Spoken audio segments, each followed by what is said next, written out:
পাকিস্তানের প্রধানমন্ত্রীর সঙ্গে যুক্তরাষ্ট্র ও ইরান প্রতিনিধি দলের আলাদা বৈঠক অনুষ্ঠিত হয়েছে। ইসলামাবাদে যুদ্ধবিরতি আলোচনা শুরুর আগে পাক প্রধানমন্ত্রী শাহবাজ শরীফের সঙ্গে এই বৈঠক অনুষ্ঠিত হয়।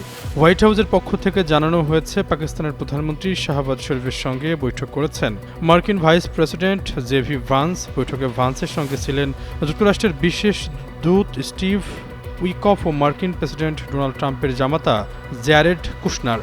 এর আগের দিনের শুরুর দিকে ইরানের পার্লামেন্টের স্পিকার মোহাম্মদ বাঘের গালিবাফ ও পররাষ্ট্রমন্ত্রী আব্বাস আরাগচির নেতৃত্বাধীন ইরানি প্রতিনিধি দলও শাহবাজ শরীফের সঙ্গে বৈঠক করেন।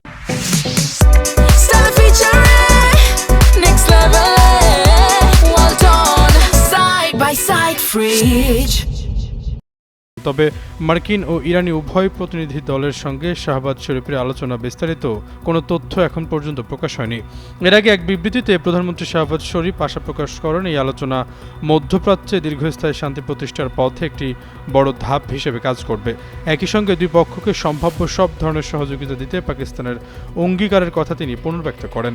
1979 সালের পর এই প্রথম ওয়াশিংটন ও তেহরানের মধ্যে সরাসরি কোনো উচ্চ পর্যায়ের বৈঠক অনুষ্ঠিত হতে যাচ্ছে।